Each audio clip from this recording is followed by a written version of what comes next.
Did you know that the global lobster industry is worth over $6 billion a year? That's more than the entire market for luxury watches. And in some places, a single lobster can sell for more than a designer handbag. But behind that rich, buttery tail you slice into with your fork is a world very few people ever see. Forget everything you thought you knew about seafood, because this isn't just about catching lobsters from the wild. This is about farming them, underwater, in hidden coastal bays, where suspended cages sway with the tides, and where farmers tend to these creatures with more care than you'd expect. It's part science experiment, part survival game, and all of it is happening just beneath the waves. And lobsters? They're not your average marine animal. They were once so undervalued they were fed to pigs and prisoners. They don't turn red until they're cooked. In the wild, they can be green, yellow, or even a stunning blue. They can swim backward to escape danger, and have been known to live over 100 years.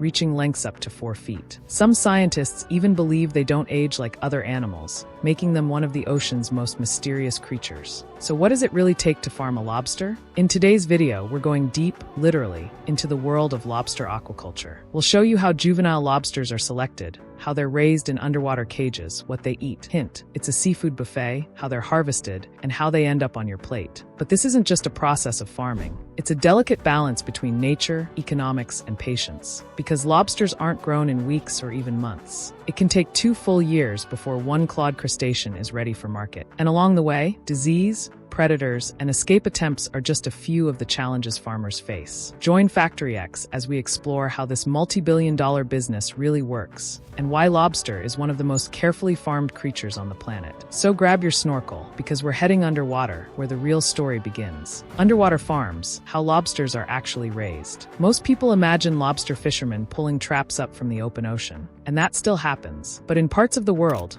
particularly in Southeast Asia and Australia, lobsters are being farmed, and it's nothing like traditional fishing. The most active lobster aquaculture hubs can be found in Vietnam, Indonesia, and northern Australia, especially along coastlines with sheltered bays and warm, clean seawater. These calm environments provide the perfect setting for raising lobsters in floating farms. Think of them as oceanic apartment complexes. There are 2 main types of lobster farming systems. First, you have the classic floating wooden rafts, where cages are suspended just below the surface. They sway gently with the currents, each cage forming a submerged pen. Then there are submersible net cages, which hang deeper in the water column. These look more like vertical fish condos, layered beneath the waves. Both methods serve the same goal: give lobsters a space to grow safely, naturally, and efficiently. Before farming begins, though, there's the matter of choosing the right juveniles, known as seed lobsters. These aren't just scooped up at random. Farmers meticulously select healthy, active young lobsters, typically just a few inches long. They check for signs of disease, deformities, or sluggish behavior, anything that might spell trouble later. Why such care? Because lobsters are sensitive, and their survival rate depends heavily on starting with strong individuals. Farmers also ensure there's a balanced mix of males and females in the cages. This boosts not only growth rates but also survival, as too many aggressive males can trigger territorial fights. Yes, even in cages. Once selected, the seed lobsters are gently released into their new homes. Some cages house dozens, while others hold hundreds, depending on their size and depth. And from that moment on, the countdown begins. Over the next 18 to 24 months, these lobsters will molt, grow, harden, and slowly transform into the prized seafood delicacies we see in restaurants and grocery stores. Inside the cages, the lobsters cling to mesh or rocky surfaces added to mimic the seafloor. They love dark, sheltered areas, so farmers will often add artificial crevices to help them feel safe. And safety is key, not just from predators, but from each other. Lobsters are aggressive, and without space to hide, they can and will attack one another, especially during molting when they're soft and vulnerable. At this stage, the farm becomes a carefully monitored ecosystem. Everything from salinity and oxygen levels to current speed is tracked. Too much movement, the lobsters won't feed. Too little oxygen, you could lose an entire cage overnight. And it's not a set it and forget it system. Farmers are out there every single day, checking on the cages, peering into the water, and watching for signs of stress or disease. It's a job that requires as much intuition as science. One wrong move, and you might lose months of growth in a single week. But if done right, you've got yourself a cage full of high-value, healthy lobsters, and things are just getting started. Feeding time, the lobster buffet routine. If you thought feeding farm animals was simple. Lobsters will prove you completely wrong. These underwater delicacies don't eat like cows or chickens. They eat like little armored beasts, and feeding them is one of the most labor-intensive and fascinating parts of the entire farming process. Unlike many aquaculture species that thrive on processed pellet feed, lobsters prefer something fresher. Their diet is a full-blown seafood buffet, and lobster farmers become chefs, cleaners, and zookeepers all at once. Here's how it goes. Early in the morning, before the water heats up, lobster farmers begin loading their boats with large mesh bags stuffed with chopped up seafood. We're talking a gnarly mix of fish scraps, snails, mussels, clams, squid, and even baby crabs. It's smelly, slippery, and precisely what these carnivorous crustaceans crave. But before the feast begins, there's a crucial step: cleanup.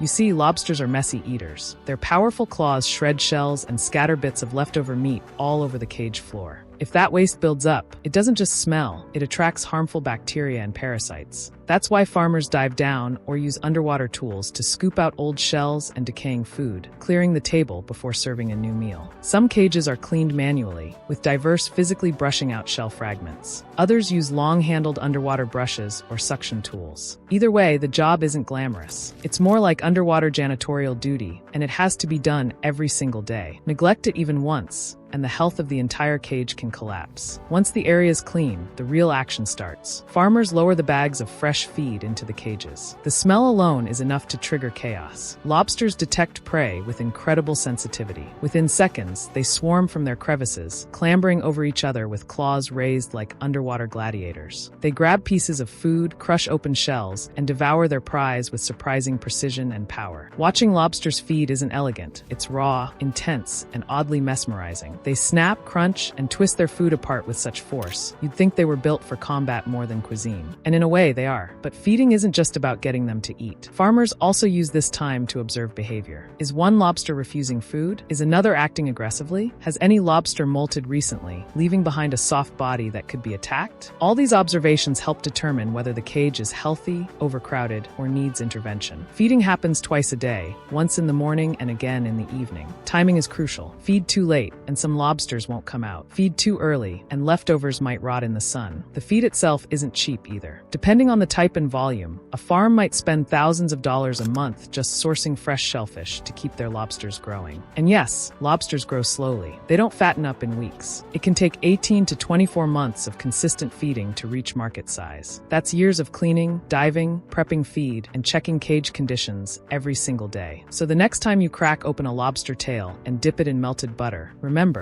before that moment of luxury, there were dozens of meals lovingly and laboriously prepared by a farmer, diving into the sea with a bucket full of chopped up clams. But even with proper feeding, there's one thing farmers fear the most: disease and death inside the cage. Health checks and ocean maintenance. When lobsters get sick. Feeding lobsters is the fun part. Keeping them alive? That's where the real battle begins. Beneath their armor, lobsters are fragile, and a single sick one can infect an entire cage. Farmers inspect daily, sometimes more than once, watching for slowed movements, loss of appetite, or too much hiding. These subtle changes often signal early disease. Lobsters are prone to parasites, bacterial infections, and even shell rot, where their armor literally decays. To prevent disaster, farmers monitor water quality non-stop: oxygen levels, temperature, and cleanliness. A few hours without oxygen can mean mass die-offs. That's why aerators, pumps, and flowing seawater are lifelines. And then there are predators. Octopuses love lobster as much as we do, sometimes slipping into cages and wiping them out overnight. But storms, tides, and even lobster escapes add chaos. Yes, lobsters are escape artists,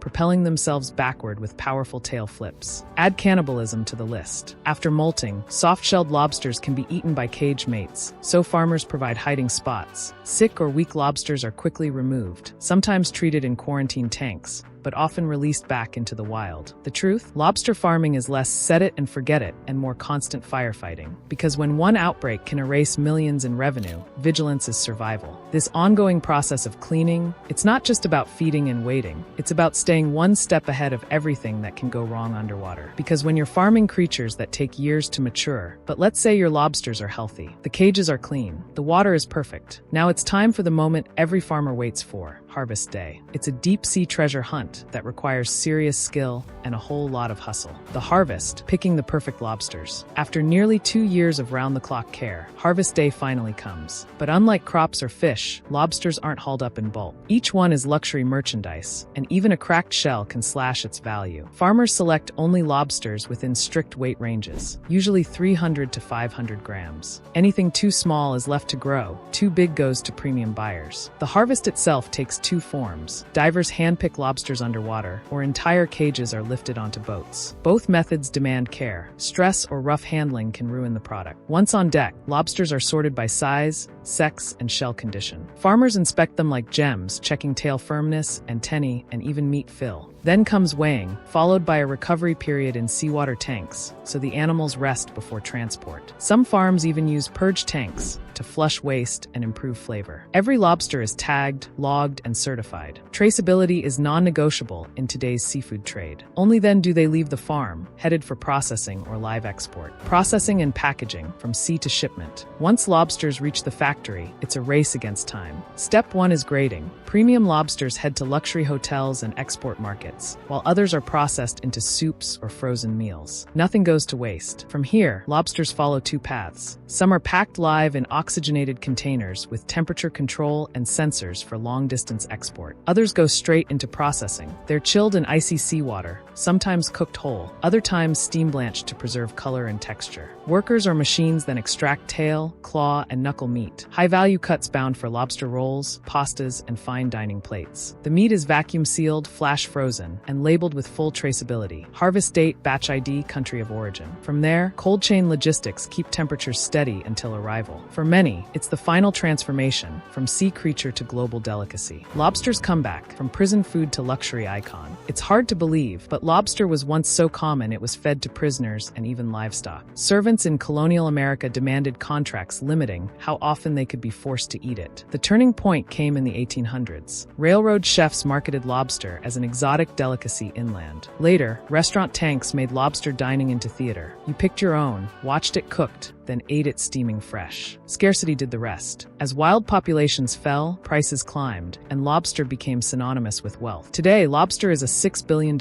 industry. Farming has stabilized supply and refined quality. Farmed lobsters are often more consistent in size, meat content, and flavor. Nutritionally, they're a powerhouse. High protein, low fat, rich in B12, selenium, and omega-3s. From prisoner rations to Instagram-worthy luxury, lobster's story is one of reinvention. And thanks to aquaculture, its future is secured. So the next time you crack into a lobster tale, remember this. You're not just tasting seafood. You're tasting centuries of reinvention, from rock-bottom reputation to luxury icon. You're supporting an industry that battles ocean predators, delicate ecosystems, and disease outbreaks, just to deliver that perfect bite. You're witnessing how technology, tradition, and human dedication come together in a single clawed masterpiece. Behind every lobster tale is a story, a battle, an obsession, and above all, a world you were never meant to see until now. If this video opened your eyes to the hidden world behind your favorite seafood, don't forget to hit that like button. It tells the algorithm you want more eye-opening factory stories. What food process should we expose next? Drop your suggestions in the comments. And if you're hungry for more, subscribe to FactoryX and turn on notifications, because we're just getting started uncovering the world behind what's on your plate. Thanks for watching, and see you in the next one.